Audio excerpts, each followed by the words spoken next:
Okay. Oh, okay.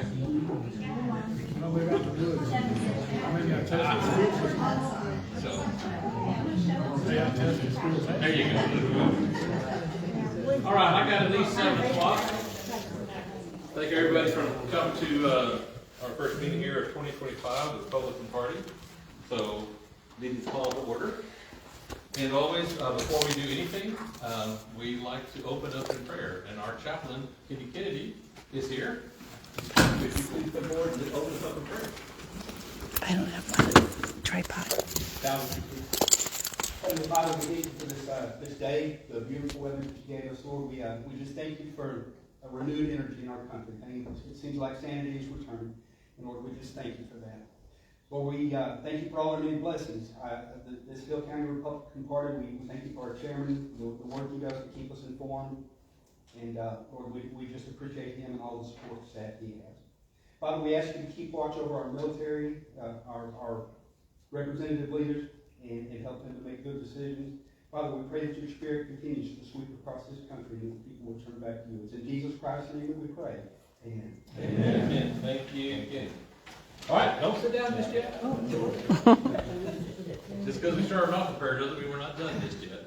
So we'll now say our pledges to the flag, and I always like to invite our electeds who are here, and in ballot order, it would be our district clerk. Would you please lead us? The sheriff is here, but on the ballot, the district clerk is on top of it. If you lead us, and then sheriff, if you lead us in our Texas pledge. Yes, sir. I pledge allegiance to the flag of the United States of America and to the republic for which it stands, one nation under God, indivisible, with liberty and justice for all. All right, and Sheriff Hunter Barnes, if you lead us in the pledge of the Texas flag. I honor the Texas flag. I pledge allegiance to thee, Texas, one state, under God, one and indivisible. Yeehaw. All right, now take a seat. Okay, introductions of elected officials. Well, our electeds here are, oops, there she is. Okay. Okay, well, that's he's serving us. Our sheriff, new Sheriff Hunter Barnes is here. District Clerk Marshall Eubank, who wears all the hats for us. Very good. All right. And then let's see, some special guests. I do know from representing Representative Angela Orr, we have Seth Welch. Hey, Seth. Seth is our communications director, so he's here. Very good. Okay, so if we go ahead and call roll, Madam Secretary. Yes. Will Orr. Here. John Happy. Let's see, John. Keith Thomas. Here. Yes, sir. Ada Mothersbaugh, Precinct 3. Ann Green is Precinct 4. Good, yes, I have. James Skirmisher is Precinct 5. See James. Leanne Richmond is Precinct 6. No. Precinct 7 is Amanda Reeves. She texted she had something going on. Precinct 8 is Danny Boddicker. Texted he would go make it. Precinct 9 is John Lovelace. Here. He's here. Precinct 10 is Richard Trewick. Present. Precinct 11 is Donna Riddle. She had a good work meeting tonight. Precinct 12 is Pam Cooper. How about Pam Cooper? And with me, Precinct 13 is Vic. So how many do we have? We have 1, 2, 3, 4, 5. Okay. So a quorum is 25% of seated chairs, so we have that. I don't know if we've got to make any decisions tonight. We're here. All right. Approval of previous minutes. Do you want to read? Do all precinct chairs have a copy of the previous minutes? They're really long. So Yeah, I'll there's read not. them real Yeah, quick. yeah. We met Monday, December 9th in Hillsboro. The Secretary called the meeting to order. John Lovelace led the group in prayer. The pledges were recited. Item 1 on the business meeting was roll call. We did have a quorum. The minutes of the most recent meeting were approved with no corrections. The treasurer's report reflected a general account balance of $7,479, including petty cash and purchase of and reimbursement for signs. The ending primary account balance remained at $3,066. The secretary had no report. Precinct chairs reported on their general election voter turnout numbers. There was no old business, but under new business, the chairman provided a recap of national and state election results. A motion to adjourn was made by John Abney and seconded by John Lovelace. All right, any corrections to the minutes? Okay, all in favor of accepting the minutes as presented, say aye. Aye. Minutes are approved, thank you. Thank you. All right, treasurer's report. Our treasurer gave you a report, but she said she was whooped and she went to the house. So she's our auditor who's filling in, so I don't doubt that she's whooped. From our previous balance, the only thing that changed was there was a cash that was collected in Pioneer Days, and that was deposited for people making a donation for signs, not buying a reimbursement, a donation. So our overall balance now in our general account is $8,000. It was $650.10. So our new balance is $8,129.48. You say it again. $8,129.48. Okay. Well, do we have to approve treasurer's report? Or should we have a seconded when it comes forward as a... Anybody got problems with treasurer's report? All in favor say aye. Okay, very good. There's nothing else we got. Okay. Very so submitted. Very good. All right. Madam Secretary, anything to report? Our precinct chairs. Let me see the list. So this will go over. Keith, precinct 2, anything to report? Not this time, no, sir. Okay. Ann, precinct 4. No, sir. John, precinct 9. None. All right. Richard, 10. Nothing to report, except for that bond election that may be coming up, so. We're going to talk about that a little bit here. Next to our new business. Okay. All right. Very good. All right. So now we'll move on to reports from our elected officials and representatives. And so we have Seth here from our Representative Angela's office. Seth, he's brand new, so I'm not sure what he's got to report, but nothing else to introduce yourself and what's... Sure, yeah, I appreciate it. So, like you said, I just started, so not too much to report, but we lose a lot of representation here for State Rep Board tonight, but I did want to be here as well on her behalf, and we have some new things coming up. Like you said, I started as communications director, and so the main goal is to make sure there's a lot of transparency for you, so you realize what's going on at your state capitol. We actually have in our newsletter, if you want to sign up for it, let me know. I'll get your name and your email. If you're not getting it already, it's a great resource to actually know what's going on there. There's a new part of it that we're adding called Ask Angela. And so you can submit your question, and it also will have the possibility, we'll pick some of the ones that are very common amongst people, and we'll compile them and answer them there for the next newsletter, so other people can kind of hear what's going on. And if some people just don't want to ask, so maybe your question will get answered no matter what. So like I said, that's the biggest thing, honestly. Just give me your information, and I'll get you signed up for that.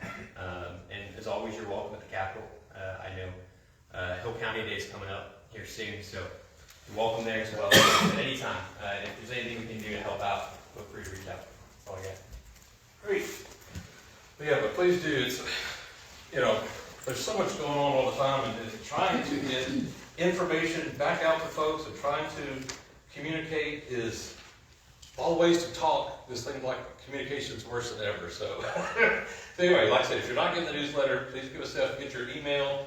And I'm sure you have cards. Not yet. You don't have a card yet. Okay. If you want my number, yeah, my email link. Just come over and introduce yourself. Yeah. And then of course, you can call the office. We got several people answer the phone, and you always got Lindsay Kimbrell locally if there's something going on that you got a question about, or there's me, alert me. So yes. I was wondering, what is Hill County Day? We're going to talk about that here in just a little bit. I'm so glad you asked. What a great question. Where is it? Okay.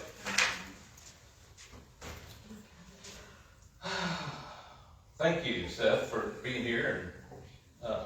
Okay, so old business. Like I said, our last meeting we discussed the outcomes of the 2024 general election, and I did a real deep dive on you know, the first thing you heard was there's 20 million people that didn't vote. Like, whoa, what happened there? So I went back and looked at the last 3 presidential elections and looked at each state. Look, what is the turnout? Who was up? Who was down? What, you know, where did all this, you know, COVID and this and all that? And as I dug, there were decreases in votes, but a lot of that 20 million was, since every vote in California gets mailed in, they take like 3 weeks, 4 weeks to count votes. How any Republican got elected there, I don't know. But anyway, so it took a while for them to get all their votes counted. That's a lot of where those millions were. They just hadn't been reported yet. But when it came down to it, how did Trump win? You look at the swing states, right? That's the only ones that count.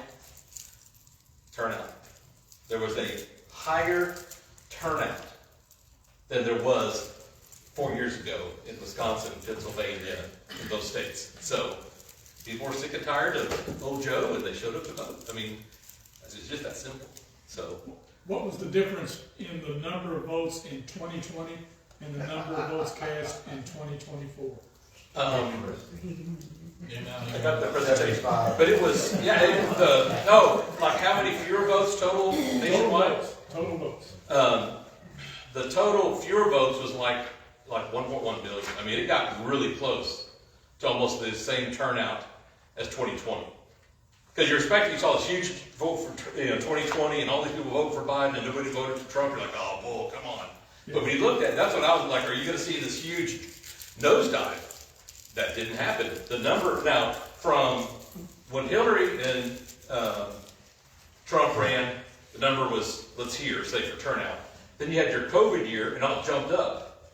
And then this year, that number stayed about the same. So, I mean, it's not what the narrative says. So, more people are voting, which is good. And luckily this time the right people voted in the swing states. So, numbers are fascinating. So you're saying statistically the last election versus this election, the numbers were the same? Maybe not exactly the same. They were very close though. And I'm not talking percentage, I'm talking gross. In fact, the state with the highest decrease in voter turnout was, take a guess. California. Nope. Mississippi. Really? Mississippi had the largest decline in voter turnout of any, percentage-wise, not gross, but percentage-wise, in the country.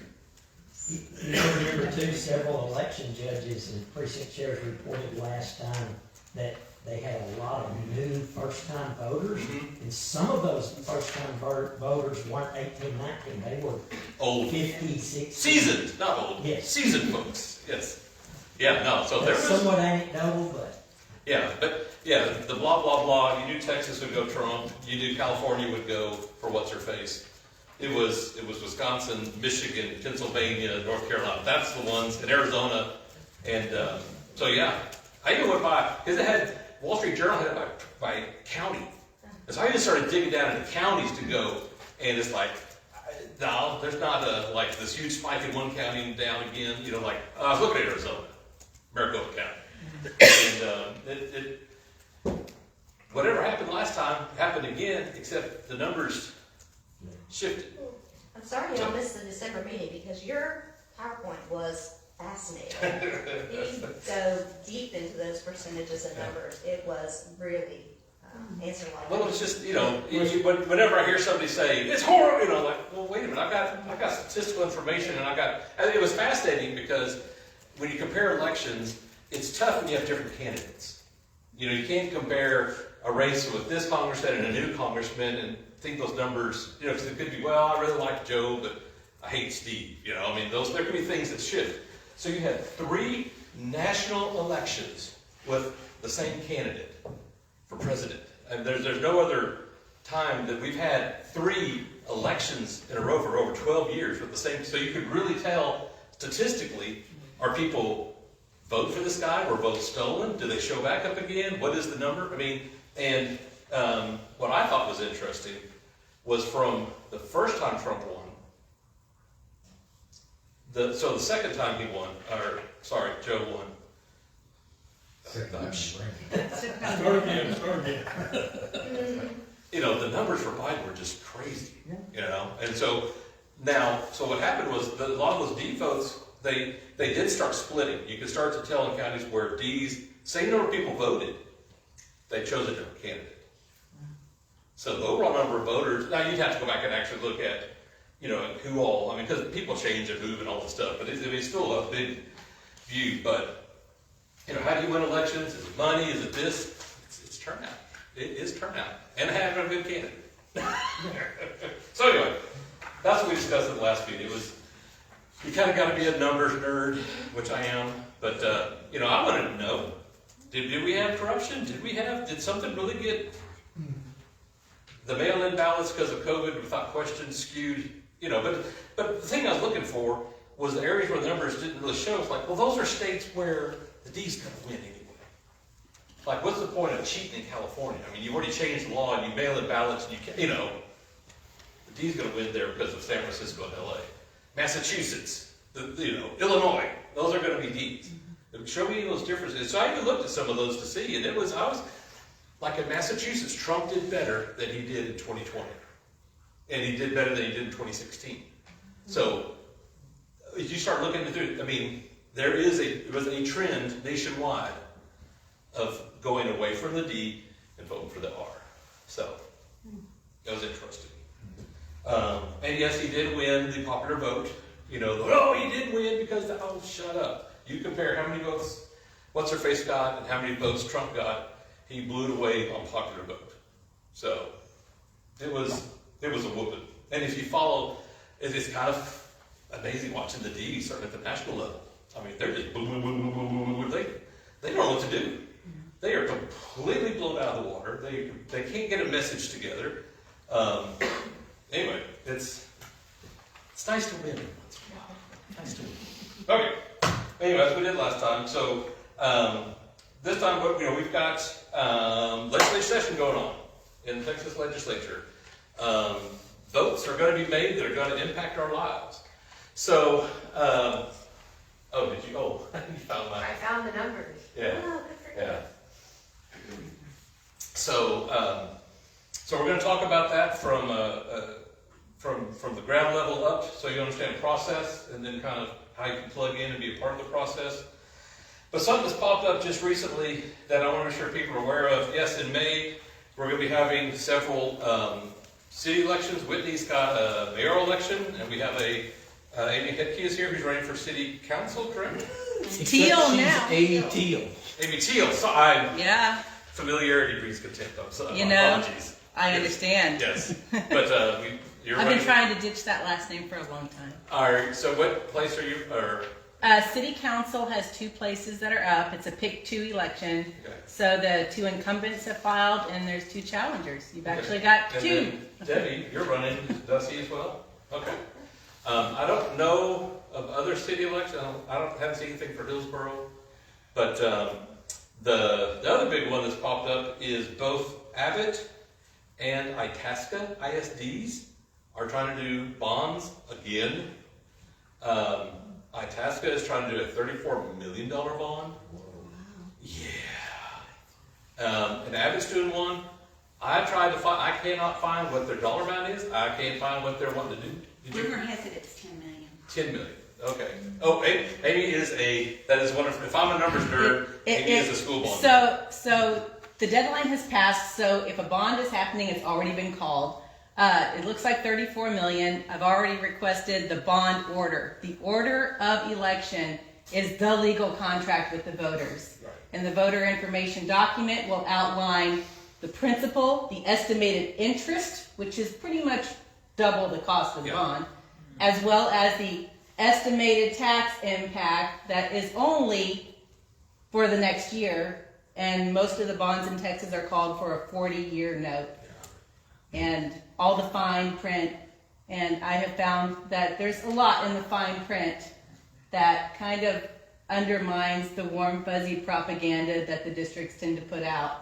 Your taxes are, if your property is only $50,000, your taxes will only go up 10 cents. Yeah. The only thing people hate more than reading fine print is being lied to about the fine print. So So anyway, I think we'll dig on that and try to get some more information for voters. Mostly, because most people never aware that when a school bond happens. And I'm not aware of any other bonds happening in the county, but, you're not, okay, Amy would know if not. So anyway, so we'll be putting some more information out about that.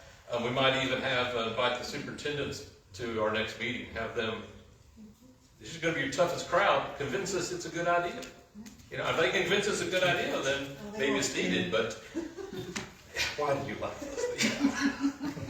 But, hey, an informed voter is a good voter, so we will do what we can to get that done. Speaking of being informed, there's a question about Hill County Day in Austin. I have some flyers here if you want information about it. It is Wednesday, March 19th. It's $40, and it's run by the Hillsboro Chamber of Commerce, and so anybody can go. The $40 covers lunch and bus coming back and forth. This is going to leave like at 6:30 in the morning on Wednesday, and probably back 6:30 that night. And so the morning is right down, a little tour of the Capitol, sort of meet with your state rep in her office. The Hill County will be recognized on the House floor, then it'll be recognized on the Senate floor, lunch, and then the afternoon is full of folks like TEA, Water Development Board, TxDOT, and other agencies coming and talking to y'all and see what's going on. So it's a great day if you have time to go, just to meet folks and see what's going on. So if you want information about it, it's on the Hillsboro Chamber of Commerce website, but I've got some printouts there, so grab that if you like. So could I ask a question? Our afternoon would be organized then? Absolutely. There's very little free time, if you will. Yeah. But there is some free time. And you can drive down yourself and just come for lunch. That's an option. Yeah. So if you want to drive down I-35 to Georgetown at 8:30 in the... It just gets worse. Okay. All right, so like I said, if you're interested, grab one of these before you leave. I'm sure there's still room to go. Okay. All right, so now let's learn a little bit about the Texas legislative process. I don't know how well everybody can see that. Can y'all see it okay? It's a PowerPoint, do it. I can send you the PowerPoint if you want. I will still take you up on that. Okay, yeah. The legislative process, Texas is a little different. It's very different than what happens at the federal level in Washington, D.C. And a lot of people don't understand those differences. So, first slide, my dear. All right, so we're going to talk about Civics 101. All right, if you paid attention to Texas history or not, some of this isn't even hot anymore, right? So it's good to know what the A and B of it is. And then we're going to learn how to make the sausage, right? You always hear about, laws are like making sausage, right? So we're going to talk about that as well. Okay. Structure of the Texas legislature. The governing document is the Texas Constitution. All right. The Constitution is very similar to the U.S. Constitution in regards to the overall organization of government, but the two documents are very different in regards to how things operate. You have a pocket constitution for the state of Texas? On my desk, I don't have it on me. The Texas or the federal? For the Texas. I don't have one. But it's 90% amendments. So, okay. Just like the federal government, Texas has separation of powers. An executive branch comprised of the governor.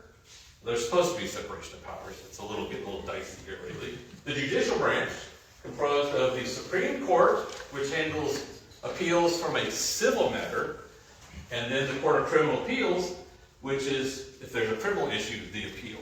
Like the U.S., there's just the Supreme Court. And so Texas, civil is the Supreme Court, Court of Criminal Appeals is appeals for criminal cases. All right. And then our legislative, we have a Senate, and we have a House. So in that regard, very similar to the U.S.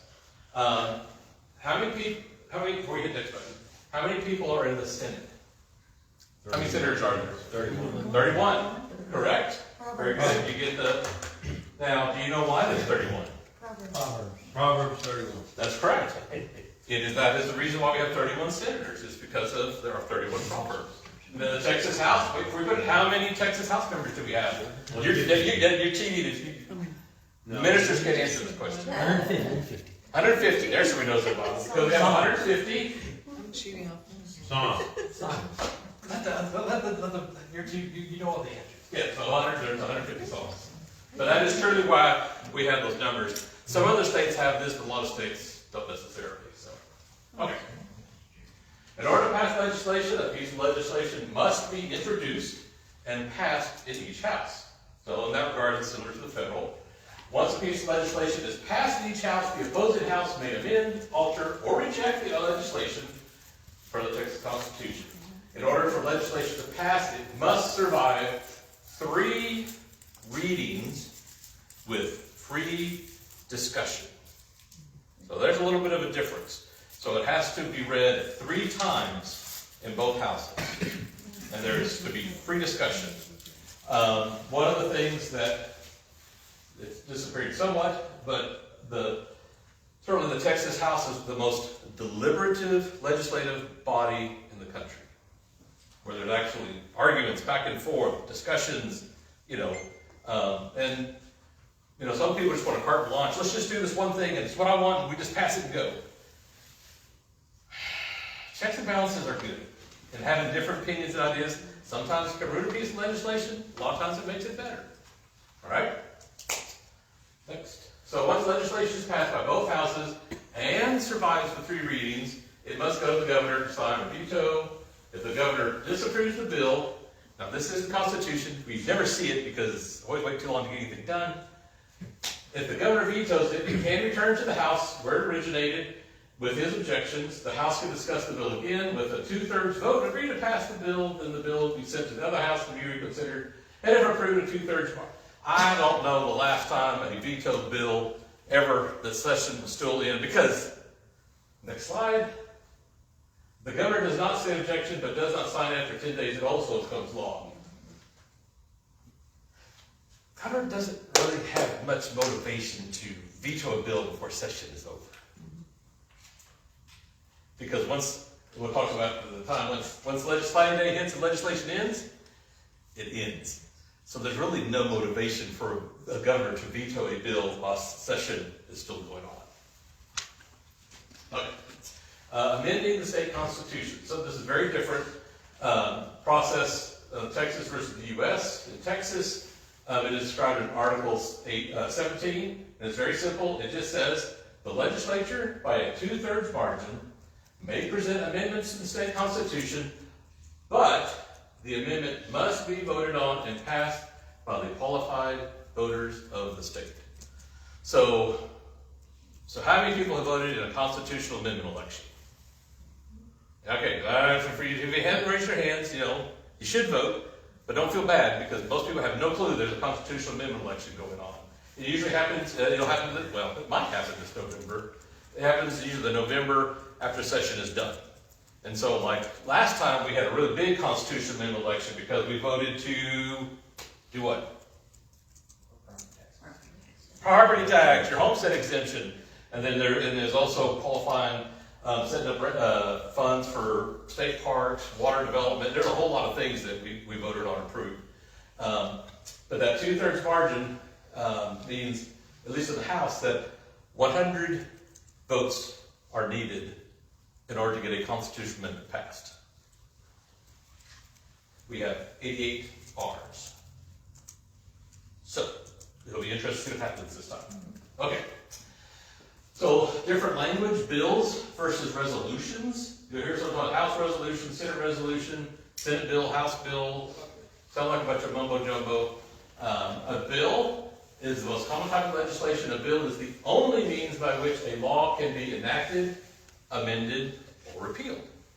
It's a bill. Versus a resolution are used to handle specific activities of the legislature and do not modify state law. So when we do a constitutional amendment, that is a resolution because the Constitution says voters have to approve that. So if it's a bill, House and Senate vote on it. If it's a resolution, it's going to handle an activity but does not modify law. Now, joint resolution is used to propose amendments to the Texas Constitution, ratify proposed amendments to the U.S. Constitution. It is in there in our Texas Constitution. That's how that happens. Or request a constitutional convention to propose amendments to the U.S. Constitution. A joint resolution proposing amendments to the Texas Constitution requires the same 2/3 votes. Concurrent resolution is passed when both chambers have an interest in a particular matter. Such resolutions may originate in either chamber, but must be adopted by both. So if you're getting towards the end of the session, there's something passed, and you hear concurrent, joint, you're not going to remember what those are. If you just remember that those words do mean something different. And it has to do with what its impact is. Okay. Simple resolutions, that's what's going on right now in the House. That's pertains to matter. They're used to adapt or change rules of procedure, name a mascot, express congratulations, recognitions, or petition the U.S. Congress. So, like when we have Hill County Day, your rep has already submitted a simple resolution recognizing March 19th as Hill County Day at the that goes into the official state record that proclamation has been made.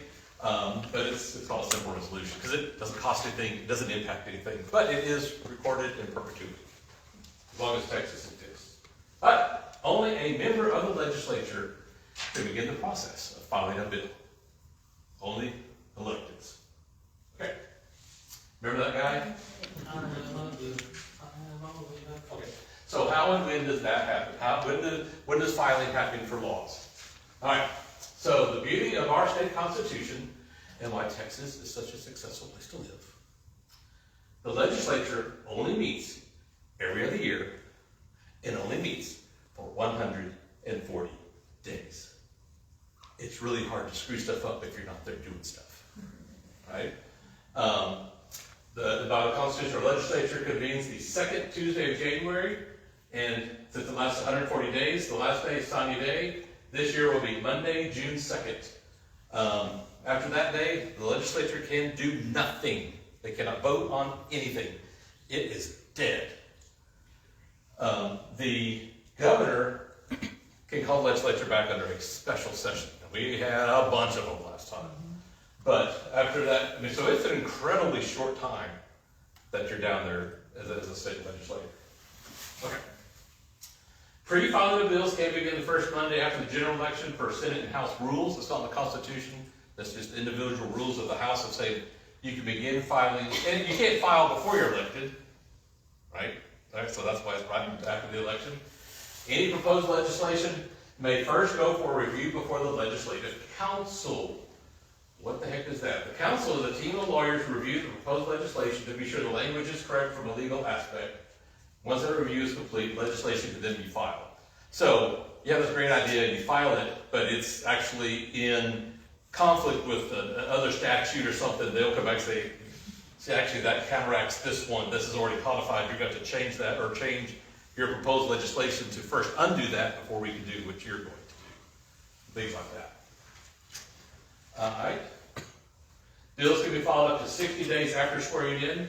The date for the 89th legislature is March 14th. So after March 14, no bills can be filed. Zero, none. The reason the date of 60 days after swearing in is per the Constitution. No bills can be heard or debated until 60 days after swearing in.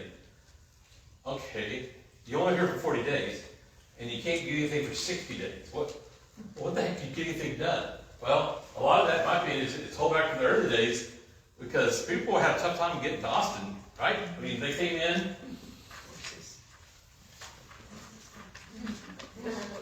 Did a lot of work to get that there, okay? And so I think just to be sure everybody got there, got a chance to see what was going on. And then too, remember, a lot of our Constitution was created after the War of Northern Aggression. There was huge distrust of anything government, right? So let's limit your time as much as possible down there. Okay. Bill referral. When a bill is introduced or received from the other House chamber, it is officially read in the chamber and referred to the appropriate committee for their consideration. That's the first reading of the bill. So, like we'll start to hopefully any day now in the House. If you watch it online, which you can watch it all online, the clerk of the House will read the bill. House Bill 1, House Bill 2, House Bill 3. It's like, what the heck? Well, it's a required first reading. You are saying out loud, this bill has been filed. So even though it's filed on paper, you have to read it out loud before the body. Okay. Then a member will submit a request to the committee. It's going to say which committee is referred to. The member who filed it will submit a request to the committee chair asking the bill be added to an upcoming hearing. All right? The committee is tasked with considering legislation that falls within their assigned policy jurisdiction and determining whether they should move on for consideration by the full chamber. Committee members are appointed by the Speaker of the House and the Lieutenant Governor. Each elected representative or senator sits on at least one committee. House rules state that every member shall sit on at least 2 committees. And it does whatever they want to do. All right, committees. A committee is not a committee, is not a committee. Just like we talked about, there's joint resolutions and all that kind of stuff. There's several different types of committees. All right? These things are not like the other. Okay. In the House, there are 30 committees and 16 subcommittees. And we've always had some subcommittees, but there's a lot more subcommittees this year. In the Senate, there are 16 committees, period. And there's 3 types of committees. There is a standing committee, procedural, and select committees. All right. After a bill is referred to the committee, the chair can request a financial impact of the proposed bill to be included in consideration. The cost is determined by the Legislative Budget Board. So there is a board down there that looks at every bill that comes through to measure what its financial impact will be. This bill is going to cost $0. This bill is going to have a $10 billion the first year and $20 billion over 5 years. I mean, it's their job to let your legislators know what is that financial impact going to be for every bill. So, we're fiscal conservatives, right? Fun fact, while the Legislative Budget Board calculates costs to the state budget, they do not calculate any cost that will impact local government. Thus, we get unfunded mandates. I didn't realize that until her first session last time. We started going through all of that. And they're like, well, there's this bill since she's, started off in the county government. She's like, well, wait, where's the impact to the county? Oh, well, we don't look at that. Our school district, anything that gets passed, if it's not a state funded, but it's an expense incurred by the county level, they don't look at that. So, her right arm went up a whole bunch. What about this? What about this? Okay, so we have committees, and there's different types of meetings that committees can hold. There are the public hearing, where testimony is heard and official actions be taken on bills and resolutions. Public hearings. In a formal meeting, the committee may discuss and take official action on bills or resolutions without public testimony. All right? And then a committee may meet for a work session where they may discuss bills, resolutions, or matters that take no formal action. Sound like a bunch of mumbo jumbo. The reason I want to put this up there is, let's say, like, okay, I want to go and I hear this committee, I'm really worried about this issue. I'm going to drive to Austin this morning and I'm going to go to this meeting because I want to talk about stuff. And it turns out that it's a work session meeting. You're like, but I wanted to talk about this. Where do I sign up? Oh, we're just discussion. There's no public testimony at this meeting. Well, I wish I'd known that. So anyway, I'm just saying, as you're looking at the committees, important to be sure, are we having a work session, a formal meeting, or a public hearing? Because if you want to have your voice heard, you've got to be at the public hearing meeting. Okay. Because like that public hearing, and then they're going to sit and discuss as a committee, and then they're going to vote whether, yeah, we think this is a good bill, we should move this forward to move forward, or I really don't like this language, I want to switch, I think the language should say this, that's in their work session, and then in a formal meeting they have to vote. It has to be of the public, the votes are, so. Okay. All right, there we go. The committee may choose to take no action on a bill or issue a report on the bill to the chamber at large in a favorable report. They may recommend passage of a bill in its original state or substitute new version for the original bill. They think it's a great idea. We just don't like that it said shall. We think it should say should. There's all kinds of, it's committee work. It's deliberative. Okay? It's not a bad thing when bills get changed. With a favorable report, the bill can come to the entire body to be discussed and voted. Bills move out of committee, moves to the floor for discussion and vote. But wait, didn't you say there's 31 committees? And aren't there 15 committees in the Senate? So how's that mess? You know, I mean, that's a whole bunch of stuff going on. How in the world did we get to a vote, right? The Calendars Committee. All right, the Calendars Committee is a standing committee. They don't vote on legislation, but they determine if it gets voted on. Calendars determines when that bill will come to the floor for a vote and discussion. So your Calendars Committee is mucho importante, okay? Once a committee is ready to move a bill out of their committee and bring it before the legislative body, the Calendars Committee decides when the bill will be brought before the body to discuss and vote, or that the bill never comes to the floor to be discussed and voted on. All right, then the Senate does whatever it wants to do. There's these rules, and the first thing they do is the functions more like, they just kind of list a report of what they're going to be doing, and then they have a thing called a blocker bill that suspends the rules, and that's why they're already doing and voting on stuff. Senate does whatever it wants to do. So it is very difficult to be a part of the process in the Senate because they may have something this day and decide, oh, there's people come, we'll change that up, we're going to do it this way. I mean, I still don't understand the Senate procedures and everything. It's very different from the House. Okay. But into our second and third readings. So the bill was read, number one, when it's read before the body, it says is referred to so-and-so committee. Then once it's in that committee, if they decide to push it forward to calendars, and then if calendar says, yep, we should bring this forward on this day for a vote before the whole floor, that is the second reading. And during that second reading, it's open to the floor for discussion. So even though the committee's done this work and changed words and stuff, or just brought it forward, once that bill is brought to the floor, it's open. People can make amendments, they can change language, they can substitute stuff. I mean, this is where you really got to know your parliamentary procedure, right? Because it could be a real, depending on what the bill is, it can be if you're a political nerd, it's fascinating watching the moves and all that stuff. But yeah, when a bill can, it's deliberated on. And like I said, that's, it's interesting. And then, and so say it passes, that second reading, it could get voted down. Okay, we changed all those words, and okay, all in favor say aye, nay. Nope, died. Didn't make it. So, but if it does pass, it's got to go, it's not just once, not twice, 3 times. So a lot of people don't realize that. So there's deliberation at the committee level, there's deliberation on the floor once, and then twice. So it's like, I got a slide here, like, slow down. We'll go here. So anyway, I think we're done here. We learned everything, right? Okay. No, we haven't learned anything, right? Let's go through and talk about, because if you go through the House, then it starts all over again in the Senate, or vice versa. The Senate passes a bill, and then it starts all over, and it has to be read.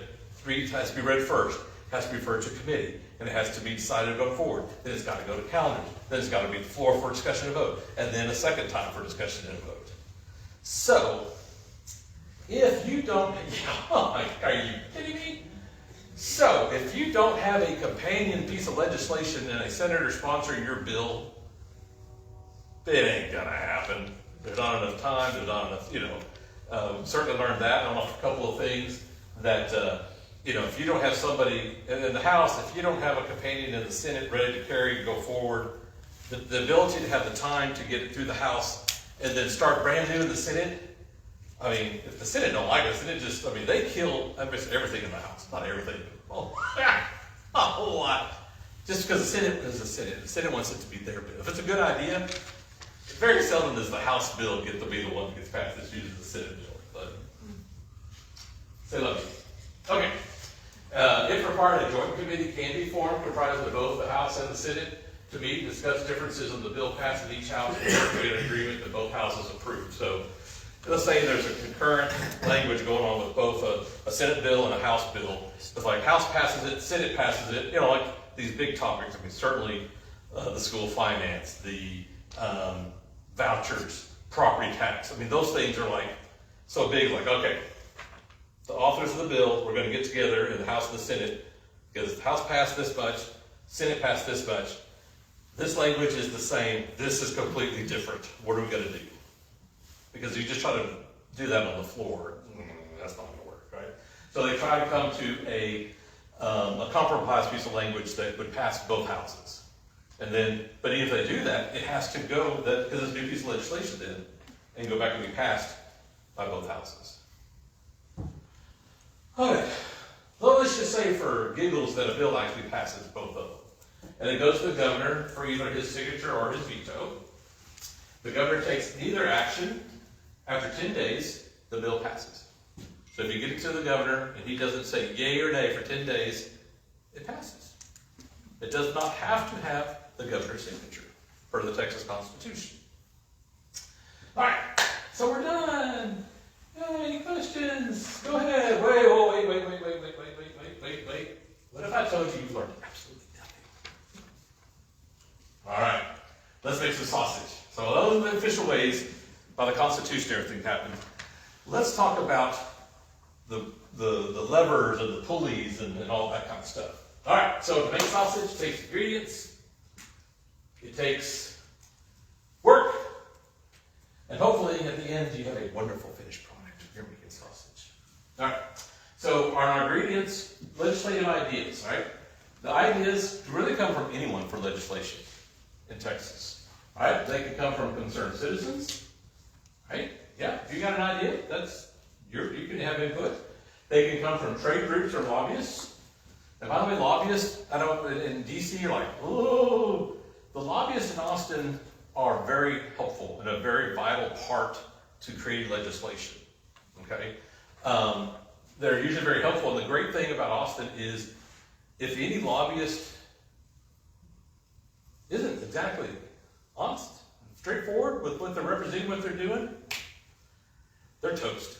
Because your word is everything down there. Because legislatures are sometimes depending on lobbyists, and they bring in language like, here's this issue coming up. Okay, well, I kind of see that's an issue. And for some reason, they're trying to slide something in. They do not last in Austin. So the majority of lobbyists down there are very smart people. They're paid by trade groups and stuff to do that work, but it's not they're a vital part, especially if you got such a short session to work with. Okay, or ideas can come from past sessions that didn't become law. All right, we just thought, we talked about all these processes and steps, like, there's 32 ways for this thing to die. Yeah, it was a really good idea, but people got hung up on this one word, and, so there's tons of legislation that comes back the following year if it doesn't pass. Because sometimes it just takes a while for a new idea to get planted and to grow and to gain acceptance. I mean, not constitutional carry, permitless carry. All right, look at how far we originally started with land commissioner. Open carry. Concealed carry. No, the legislator. I can see his face. You're after Lieutenant Governor, land commissioner. When he was in the Senate, he brought forward the language to be the concealed handgun permit. Patterson, Jerry Patterson. Oh, not Jerry Patterson, oh my gosh. Jerry Patterson. Sorry. So Jerry Patterson, years ago, right, we can't even remember his name, really fought, and got this idea of a concealed permit, right? Okay, then we wanted this. So, and then over the years, then it was, constitutional carry, and it could never get across the line. And what people finally changed the last time is we changed it from constitutional carry to permitless carry. And that passed. So, you think of how many years it took for that idea to go through and to come across. So, sometimes it takes time. All right? Okay, so we have our bills filed. Now what? How do we start voting on all these great ideas that will obviously make our state a better place? Right? We're going to do this. Let's go. Hold on. Let me overthink this. All right?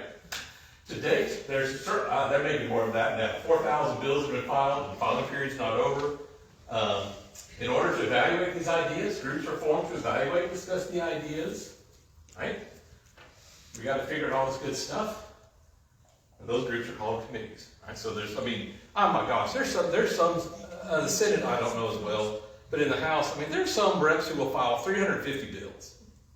Do you just like hearing the printer run? I mean, what are you doing, right? I mean, if you got a good idea, work it. I know some people just like to see how many they can file. And they can do that. They can file 1,000 if they want to, all right? So the committees. Committee assignments are a big deal. Your committee assignment will have a huge bearing on your ability as a legislator to influence legislation, all right? And the chair of that committee has a tremendous amount of responsibility and influence on the path a bill can take. This is why it's important who you elect as your senator or your representative. Will your representative be effective at working within the committee system? Will your representative listen to your concerns? But most importantly, will other representatives listen and work with your rep? I mean, there's some reps that come down there and they're just so, I don't know, whatever, like, it doesn't matter what that person brings, I'm just not even listen to it, you know? But there's others like, okay, well, you know, I disagree with you, but every time you come before, you've always been thoughtful, listen to my idea, okay, tell me where you're coming from. You know, that's, you know, and I know they sometimes talk about how there's nothing going on the floor. Well, right now, there is tons of work going back and forth. Like, okay, I've just filed this bill. Do you want me to join Arthur on this? Do you want to put your name on, say you 100% agree with this? Well, I'm a little concerned about this sentence. Okay, what are you concerned about? Oh, you represent the, like, here, give a simple example. Somebody wanted to have a bill about honey, and to say that if it's going to be labeled Texas honey, then it needs to be from 100% Texas flowers. Oh, that sounds great. Texas honey, okay. Well, then the bee lobby gets involved. Then the food industry lobby gets involved. They're like, okay, I understand you're trying to do this from a marketing perspective. You just created millions and millions of dollars of testing that we can't prove. There's no way anybody can prove that that honey came from a Texas flower. You know, so at first sounded like a good idea. All of a sudden you get the committee talking, it's like, oh, yeah, we're just not gonna do that one. That's not a good solution. So that's a real simple thing. So you imagine we get more complex things, the discussion's going on. Okay. In regards to passing legislation, it cannot be understood enough that the process is designed for bills not to pass. The process of the Texas Constitution is designed for bills not to pass. So when you get frustrated why your idea didn't get done, or that was a good idea, we really should have done that. This whole thing is designed for that not to happen. All right? Like I said, it sounds harsh, but it's the truth. So what about all those bills that were filed? How in the world are they all going to be heard? Oh, they're not. The vast majority of bills will never get a second reading. And a lot of times the people filing it know they're never going to get a second reading. They're filing out bills so they can do the social media. Well, I presented a law that's going to do all this. It's not. You're just grandstanding. You're not coming up with a solution. You're just coming up with a good bumper sticker for yourself. I mean, you can do that. I mean, nothing legal or wrong about it, but yeah, the majority of bills never get a second reading and they just die. The bill can also die if it gets referred to a committee. The committee chair can refuse to put it in discussion before the committee. That kills a bill. Yeah, we're not doing that. Does the committee chair do that? Mm-hmm.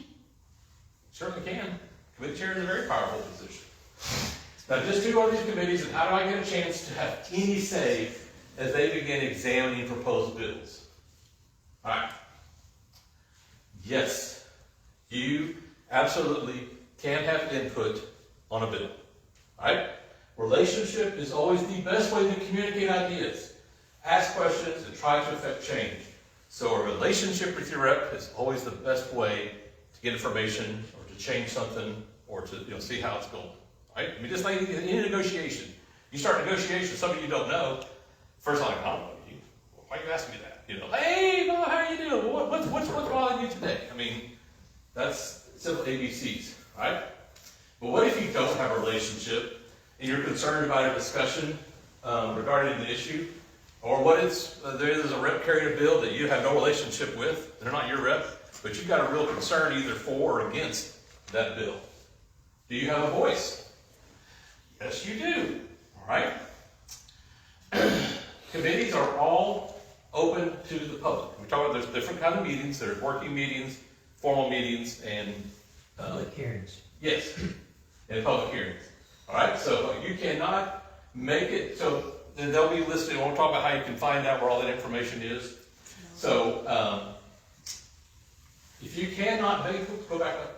If you cannot make it to watch the hearing in person, and you're not a lobbyist, you're not being paid to do that, you're living your life, you don't have time to live in Austin doing all that work, right? You can watch them live stream, and they're all archived. You can go back, if you're really cray-cray, and you can relive the entire 88th legislature. You can watch every committee hearing, every vote that was taken, you know, when it was referred to, it's all on video, and it's pretty easy to get to on either the Senate's website or the House's website. So if there's something going on, you're like, man, I'm really worried about this. So let's say, what is one issue that everybody is most worried about this session? School vouchers. School vouchers, right. So lots of people are going to pay attention when we start to have public debate on that. And, you know, but you can watch and see what's going on, what's happening there. All right? How can I have my opinion heard? All right? Testify. All right? So for either the House or the Senate, you can go to www.capitol.texas.gov. And in that, it's going to list all the bills that have been filed, which committee they're assigned to, when their hearing is scheduled, and how you can plug in, and when those different types of committee meetings are being held, where it's public, working, or other stuff. You got to play with it. It's a little bit, but it's full of information. If there's an issue you're really concerned about, you can dig down really deep on that website and be as up to date as any legislator going on. Okay.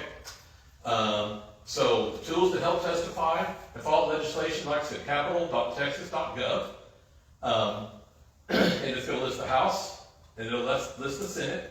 And so you've got, it'll even tell you, how do I find a list of bills, all the status of bills, contact my legislator, find out how they voted, find when hearings are scheduled. It's all kind of text. It's not a lot of graphics on the page. So, but spend a little time with it. The information is there. It may take a little bit to play with it, but it's actually very good. Okay. Yeah, you can track legislation. You can, if there's something you're really worried about, and you don't have time to keep looking at it all the time, you can ask to be given alerts and text messages or emails when it's like, I want to know when this is coming up for a vote, and they'll send you a notification. So, a lot of stuff there, a lot of information. We're still making the sausage. So, also on the test, and I can't remember if I got the slide later or not. If you cannot go to Austin, that's okay. Like I say, you can watch it happen. You can also submit comments online. Okay? And that's very simple to do. You know, before she got elected and went down there and got to see the process, I used to say, oh, what's the point of testifying? They've already got their mind made up. That's just all for show. Not necessarily. If there's an issue going on and you get like 50 people, your friends, to all send in, hey, don't do a form letter, but if each one of them is a unique, it's like, whoa, we had 52, okay, we had 200, had 4,000 people comment. Okay, we need to read this to be sure we're not screwing up or messing up. Oh, there are no comments. I guess nobody cares. I guess we're fine. So, even if you can't go and testify, and sometimes testifying is a first come, first serve kind of thing. So if it's a big issue, they can start at 8 in the morning and go, sometimes 3 in the morning. It can go until the last, and they will keep going until the last person who signed up has testified. So your rep is on approach, and she is actually going to be chair of Article 2, which it's a subcommittee under approach. They break out the different spending areas. Article 2 is the largest part of the state budget, Health and Human Services. It's like $110 billion part of the budget. So as part of that, she gets the schedule starting, I think, tomorrow morning at 8. People testifying about all their needs for more money for health and human. she was on it last year, and at the end of the day, or the next day, I talked to her, and she's just like, my gosh, the stories. I mean, there's a lot of sad stories. I mean, there's a lot of people who are hurting out there. That's that balance between, well, we want to help those who can't help themselves, but it's not government's job to solve everything. You know, but that's, everybody gets their chance to come testify why they need an increase in funding for this, you know, and you're like, I see you're in a wheelchair, you can't breathe. It's a sad story, you know, but, you know, the other thing they got to look at is, I remember last year one of the things they're really trying to do was to increase the pay that like a health worker gets, who's like, say, you've got an elderly parent or somebody who's immobile, but they can still live by themselves, but they need somebody, you know, Medicare will pay some of that, but it was stuck at like $8 an hour. You're like, you know, and so we really need 15. Okay, well, let's just say we went to 15. Boom! Blew the budget completely out. So it's like, can't do it. Because there's not enough money for that, you know, so can we do something while still keeping in balance with everything else? So it's a lot of math. Okay, so the committees are going, people have testified, and the bill makes it past calendars and is actually voted on by the entire body. Oh, like I said, we're just getting started, because once that bill gets to the floor, after all that work, it could be completely shredded, all the wording could be completely changed. One of the, if you want to see what I thought was one of the more beautiful floor, oh, it's a fight, was the transgender care last year. And Tom Alverson sat at that front mic, and every D's just in there. I mean, trying to change language, trying to tear it apart, trying to do everything they could. And he just sat there with an argument against every one of them. I mean, he had worked it so hard, and it did pass. I mean, the votes were there, but still, you know, it's a delivered body. The D's can come up, and it's wild. Because you see some of these D's, I know some of them, and you talk to them like, okay, you know, we're getting along, we're kind of agreeing on Aggie football, we're agreeing about this, and we're agreeing about this, and then, whoa! Holy cow, we're not agreeing on any of that past this line. And you're like, okay, I know that's what your party says, but what do you really think? Oh, yeah, no, we've got to do that. Wow, okay, well, have a nice day, but we're just not going to agree on that, and we're moving on. It's wild. Okay. So with the last two readings required by the state constitution and the requirement to make it through both houses, it's almost impossible to get it done. So when a bill actually is passed and gets to the governor's desk to be signed, it's a thing of beauty. Because you think of all the stuff that's going against it, and then you can actually get that many different people to vote, and for it to pass through those many gauntlets, and to get voted out by both the House and the Senate, and the governor to actually agree with it. I mean, I don't know what the percentage is, but half of the bills that go to the governor, he doesn't sign. Some just because he wants to. Some of it, I mean, it's his power, and he likes to exercise it. So it's like, dude, do you know how much work? But that is our separation of powers. And so he can just say, no thank you. All right. So, for your state rep, she's almost in the same room. I don't know if you got to go last year. She moved one office to the left. If you go to the Capitol, y'all know where the grill is, the cafe is on the first floor of the extension. If you can find that, you go to the first hall to the left, she's at the end. So she's pretty easy to find. Right, Seth? Yes. Easy to get hold of. Okay. Like I said, she's the chair of Article 2, and she's on cultural rec and tourism. So that's an easy, soft, fun one, because she is going to be, and the other fascinating thing about being the chair of Article 2, of all the approach. So the Senate does their budget, the House is going to do their budget. I mean, there's a lot of things that are pretty much the same, but there's differences. Okay, we were talking about a joint committee. So there will be a joint committee between the House budget and the Senate. House is going to have to, they're going to do their budget. It's got to be voted on the floor. Senate does their budget, it's got to be voted on the floor. There's a joint committee comprised of it'll be Huffman and Colkhurst in the Senate, and then the 4 subcommittee chairs from Bonin, and they're going to hash out the Texas budget. So, pretty wild. I think that's it. That's enough, right? Anything else, Marcel, on my little thing? She's asleep. I wore out. Wore y'all out. Okay. there we go. So it's a lot. And every time it's the second session, and we're still finding a few wrinkles. Certainly the aspect of getting a really good idea and somebody brings it to you, or she's working on a bill that's kind of probably your biggest piece of legislation of it happened in Wortham in Freestone County, but a constituent died due to an issue, a neglect issue, not child, but of a business thing. And so it's something that's going to really potentially piss off a lot of people, but it's like, this thing is wide open for more people to die, okay? And so she's really working on the Senate side to be sure that somebody's going to carry it. If it's easy stuff, everybody likes it, but when you really try to do a piece of legislation that's going to affect change, nobody likes that. Nobody likes change. So it's really hard to affect change. And maybe that's not a bad thing.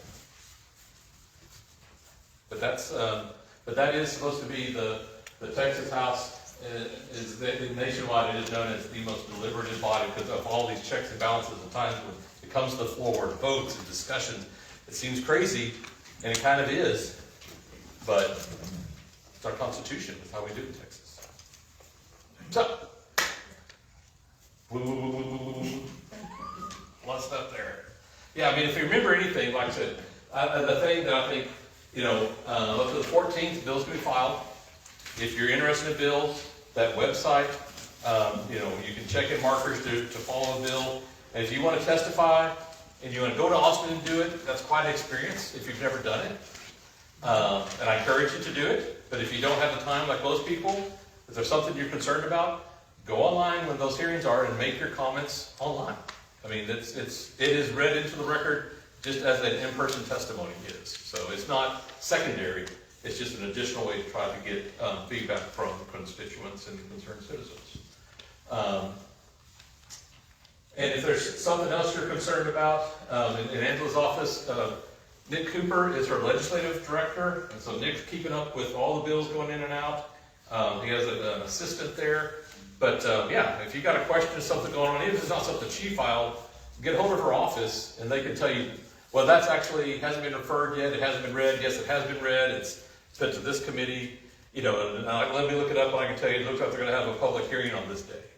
So I mean, they're there to help, absolutely. If you got questions of the process as well. So, did that bore the fool out of you? Did you learn anything? Or yes, Rudy. You have 4,000 bills that are being passed. Yeah. You have 31 committees. Who determines what bill goes to what committee? I mean, is that pretty straightforward, or is that something? For the most part, it's pretty straightforward. I mean, the subject matter of each committee is fairly disparate. So it's like, okay, this would obviously go to, like, if it's something that's going to deal with property taxes, okay, that's going to go to state affairs because that's where all that is figured out. But sometimes there's like issues like with healthcare. And it's like, well, that's a dollar amount. Is it change? Does that go to public health, or is that going to go to this one? So and if you have a bill where that can kind of go either way, and you're the person who's filing it, you're like, okay, wait, who the committee chairs? Okay, I do not want it to go into that committee. I want it to go to this one, and you start lobbying to be sure it gets, if there is some discretion, if you will, but if the speaker assigns those. The speaker assigns. Yeah. But it is subject matter related. So if there is, and there's sometimes a bill dies because it's like, oh, I'm going to put it in this committee because I know Bob, that's why I put Bob there, and Bob will kill it. But I wanted this committee. Speaker, that's where we got to sign. So yeah, there's lots of that making sausage behind the screens. If you really got something, you've got to do a lot of work to work it through, to get it started at the right place, make sure you got the right people paying attention to it, who understand the bill, particularly if it's something that's a little complicated. Because like I said, the easiest vote to take is no. That's the easiest vote to take. No. But there's still things that need to be tweaked and done to make our state better. So try to get to yes. And like I said, sometimes you may come up with, and a lot of times the issues that come up, my God, Harris County drives 90% of the legislation in the state. I mean, it is the largest economy and all these people, but Houston's a mess, right? Am I wrong? Right? I mean, they just make a mess of everything. And so they're like, why are we having this law? Oh, it's a Harris County issue. Can we just say this law applies only to Harris County and leave the rest of us alone? That happens a lot. I'm trying to be sure. Something Angela worked very hard on is differentiate between urban and rural issues. And trying to put, they need to do this. Okay, I understand that's a problem in Dallas. But in Hill County, that's not a problem. So can you just exempt, let's put in there 50,000 or less, this doesn't affect. And so a lot of those laws that are on the books are having to be updated and changed because Texas is growing dramatically, and trying to be sure we keep Dallas and Houston issues from becoming our issues. Because they just want to, and you look at the number of reps and senators from Houston, I mean, it's a bunch, and there's a lot of issues there, but, your problems are not my problems. So, the water issues, whoo. Hunter can probably speak to this too. Many of the bills that originate from large counties, like Harris and Travis and Bayer, they affect rural counties in such a bad way. Oh, yeah. And I'll give you an example. House Bill 2043 from the last legislative session was a judicial, they wanted us as district clerks or clerks of all courts to look at judicial completion. In other words, from case filing to the termination of the case or disposition of the case, clearance rates. Now, I'm the clerk of the court for 4 courts, and in fact, the one that's in this room is a legislative mandate from our federal law. It's Title 4D, where we hear the Attorney General cases in this court. But all of those have such a profound effect on local governing people. And I say that because there's only 7 of us in the office. So my job as a clerk is to take care of all of the courts. And then we add on being a data analyst to that. So when you plug in, when they're looking at a Dallas County or Tarrant County who's got multi-million-dollar budgets for clerks, y'all should be telling us all this. They it's have an IT division. Yeah. Let me show you. It's kind of kinds of I like it too. You remember Tim the Tool Man, the TV show? One of my favorite bits of Tim Allen was, Norm. Norm, the woodworking guy. He's like, Norm, I see you making that gun cabinet. And that's great because you got this biscuit cutter, and you got this drill, and you got this saw, and you got this joiner, and you got this thing, and that's great. Norm, you know what I got? I got a hammer, a screwdriver, and a saw. How do I build a gun cabinet? And that's when a lot of these urban laws come in. It's like, I don't have any physical means to do all that stuff. They profoundly affect our sheriffs, especially in the jail standards. You can speak to that. No, you folks want to come check the jail out? Come on down. I'll walk you through there. Our jail captain has done an amazing job from day one. We're ready to pass inspection. It's no problem. We have no doubt in our mind. The cleanliness of the jail has gone up. The morale for the employees has gone up. They didn't like the fact that I pretty much said, we're not working overtime. You go home when your shift is over with. They depended on these extra few 6 to 8 hours of overtime that they were just given every pay period, and that has now saved us a bunch in our budget. So when we can do without overtime, we're doing without it. Now sometimes we have inmates that are in the hospital, stuff like that. We have to stay with them. It is what it is. There's no getting around that. We try to work our employees where we don't work them rugged to where they don't want to come to work the next day. So everything we're doing, the captain has done an amazing job. You see Captain Bryce, we'll make sure to let him know. Please come down. Come walk through the building. Come see the changes we've already made just to the building itself. Talk to some of our employees. Just see how happy they are. We've had an influx of applications. We're excited about that. I think what we're most grateful for, Sheriff, is the fact that you've made it uncomfortable for folks that break the law when they're not going to the hotel, Hilton. They're not. They're uncomfortable, and you can see that by the number of plea bargaining agreements. And I will tell you all, I knew this was going to happen. I said it from the beginning. Our jail numbers are going to skyrocket because when my admin takes over, these employees are gonna wanna work.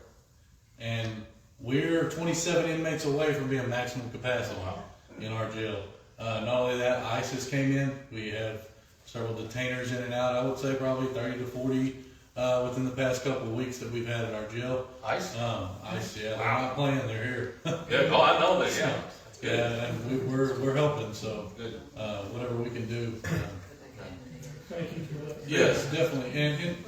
And seriously, I have an email, I have several emails, but you could do hbarnes@co.hill.tx.us, or you could do sheriff@co.hill.tx.us. Everything will come to me. If you have a question, we're totally transparent. I do a radio show every Monday morning on KHBR. If you have some questions you might want to have answered, I'll do them over the air.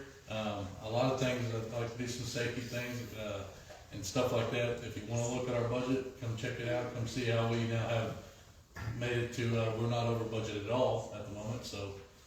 Just a really super quick question.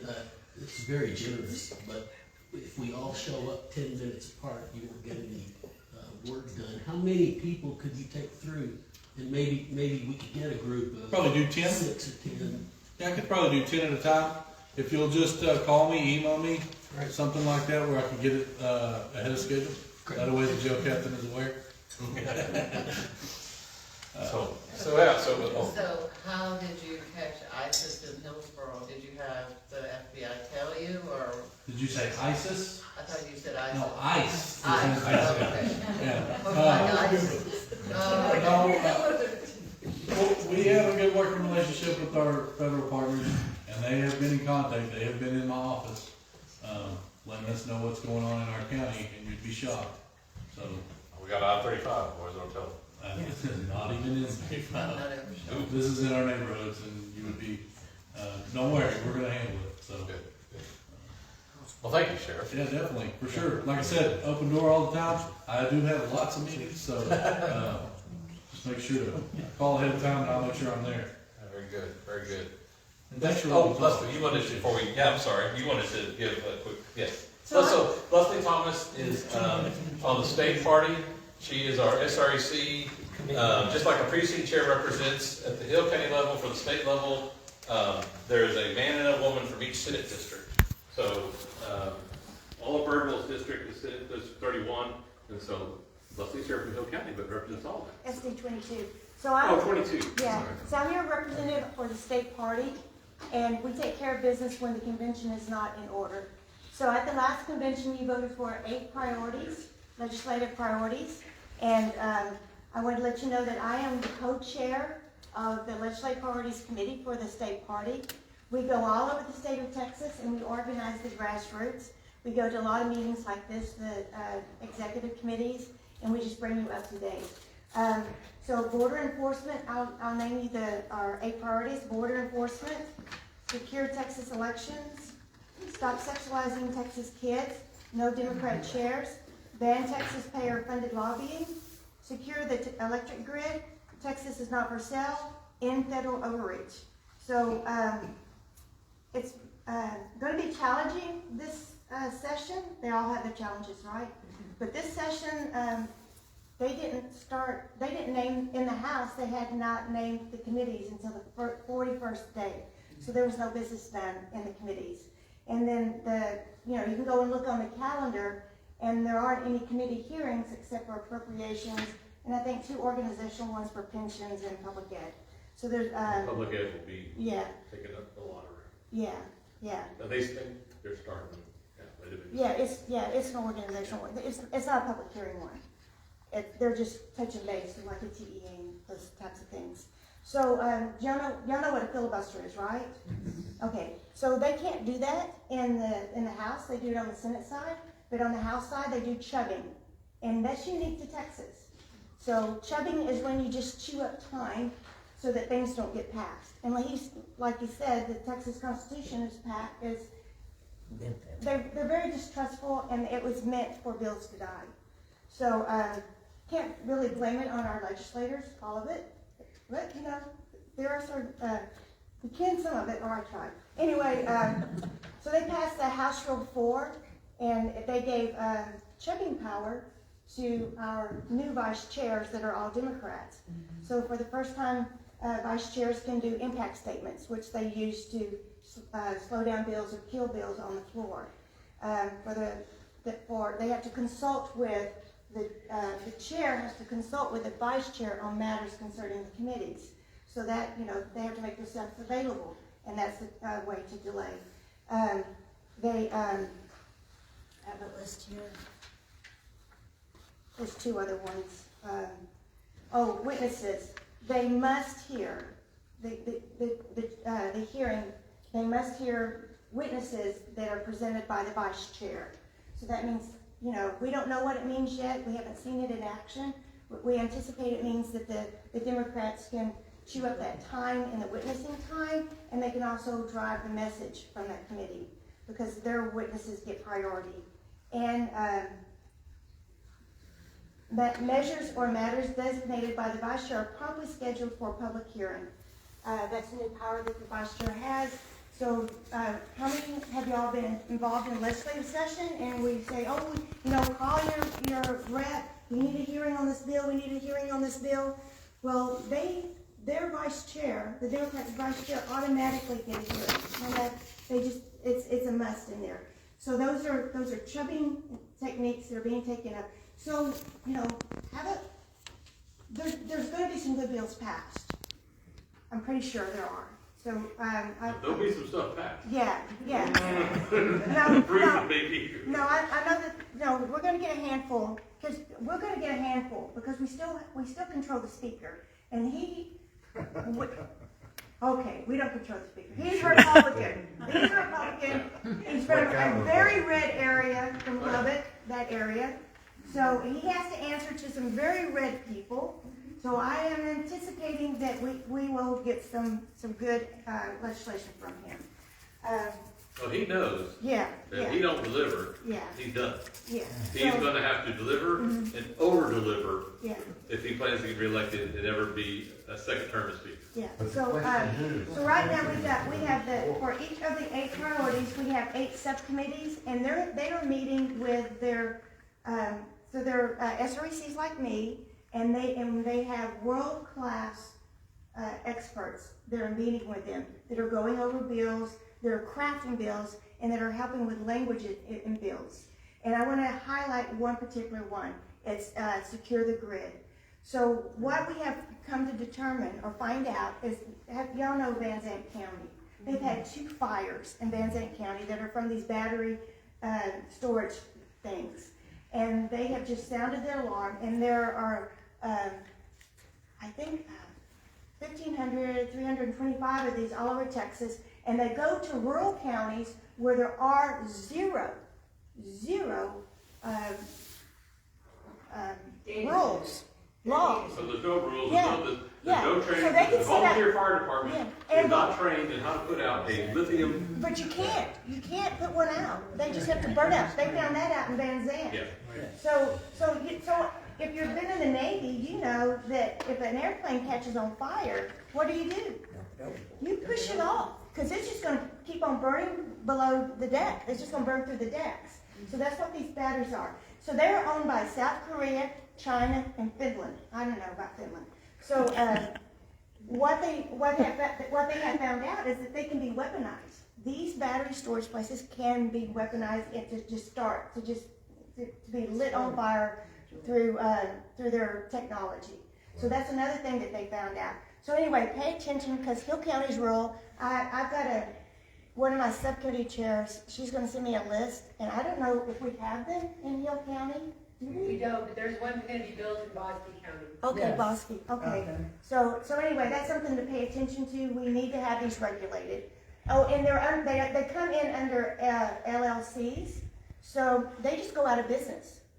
And there's no way, they get insurance, but then they go out of business if something happens, and there's no way to protect yourself. Or, and there's one was built 10 yards from a house. So anyway, if you have any questions, call me. I have my cards. I go to Austin at least once a week. But this time of the legislative process, I'm out in the state. I'm out all over the state talking to groups like this, trying to get the grassroots involved, to get y'all to bear on to the legislators so that when they start having the public hearings, that they start getting their bills in, that y'all can weigh in. And I'm telling you, it matters. So, constitutional carry, that thing was not gonna pass. It was not gonna pass until Dan Patrick got 10,000 calls at lunchtime one day. So anyway, we can make a difference. Yeah, and that's another, I mean, there's we've done so much good stuff in our state, but that our growth is starting to be our enemy.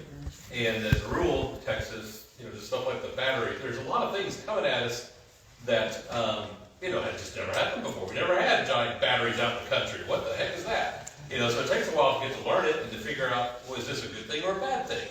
And is there, does it need to be, then there's a dance, right? Do we need to have government oversight and legislation, or are we supposed to be less burdensome regulation, right? And there is that balance between being sure, we want business to thrive, but it can't be at the expense of, somebody else's. So there's a lot of that stuff it's just last session has popped up. They're trying to address. It'll be interesting to see, because change is happening faster than legislation can, like AI stuff. Andrew was on that special committee, and the idea was that, okay, I don't care about this thing, this name, this. Let's just say if a decision is made, it has to be done by a human. Period. That's it. That's all the law needs to say. Anyway, there's a lot going on. We're the 8th, almost 7th largest economy in the world. We're a big deal. So lots going on. Yes. Just a simple question. You mentioned that there were 88 Republican House members. Mm-hmm.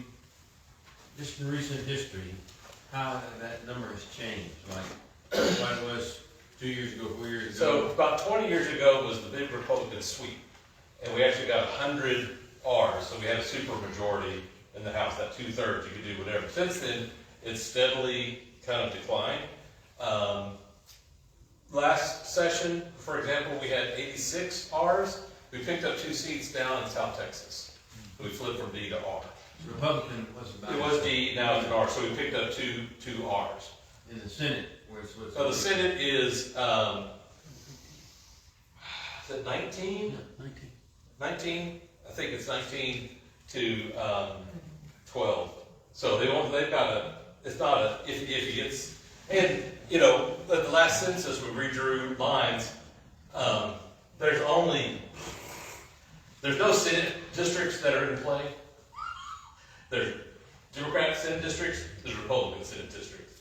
And that's not going to change in the foreseeable future.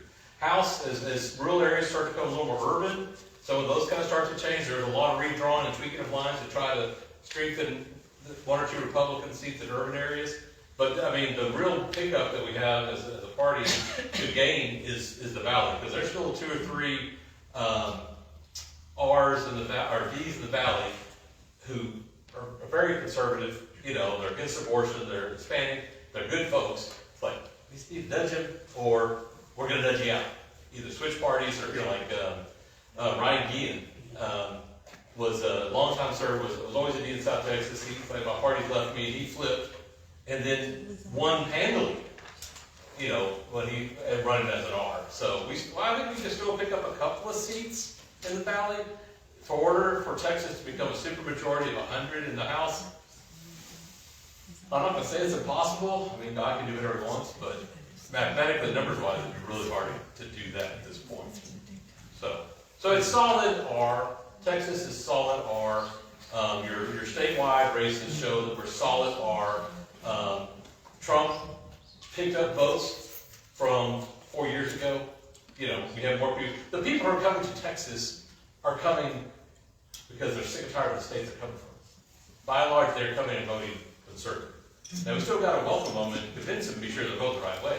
But by and large, that new turnout is making Texas more red, not purple, and certainly not blue. Well, one of those pickups has always been a Democratic county, Starr County? No, there's some that we're talking deep blue, and and that part of the state is still flipping, it's still switching. There's still a lot of, there's a gentleman from our county who lives here in Covington, his name's Wayne Hamilton. Wayne single-handedly is doing most of that work. Project Red. And he just saw it, nobody else was doing it. He gets money from people to support him, and he started off getting countywide precinct chairs, justice of the peaces, you know, and started finally getting a county judge or two. I mean, just getting people trained up to vote Republican. You know, well, I voted Democrat, my grandma voted Democrat, my great-grandma voted Democrat. You know, to train them to, like, it's okay to vote. Well, I don't like this, I don't like that, I don't like exactly. If you vote Republican, well, we don't do that. Yes, you can. And so that groundswell work is working to help start to flip at the upper levels. And like I said, if you saw I did part of a presentation at the previous meeting showing the number of counties in the border that were blue, that had flipped red, and now, you know, there's just 2 reds 12 years ago. Now there's only like 3 blues left. You know, so I mean, that's a huge, and if the Democrat Party loses the valley, they're toast. That's their only way to win any statewide. So if they lose the valley, they won't win a statewide for, I don't know when. They're in chaos. They don't even know what they stand for anymore. No, they don't. They don't. Well, thank you all for all of you who came out. I hope you learned a little something. If you're interested in the Hill County Day, grab a little brochure here or a piece of paper for it. Oh, wait a minute. Need the most important motion of the night. Meeting adjourned. You're not a preaching chair.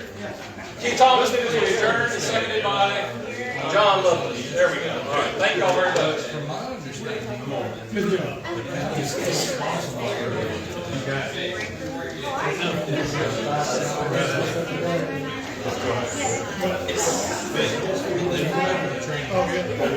Is there anybody else in here? I mean, it's on the website. I just. we do. The problem is that I don't have Want to come to Austin?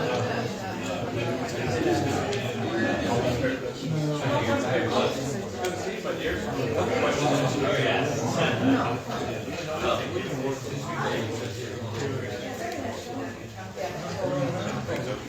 Oh, yeah, sure. You're welcome.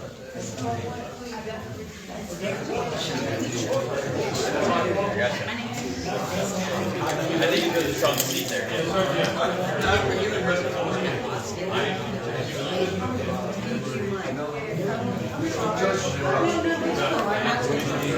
Okay guys, I'm out of here. This is it. Meetings are open to the public. Y'all can come check it out. Watch the Hill County Republican Party Facebook page for announcements. I'll talk to y'all later.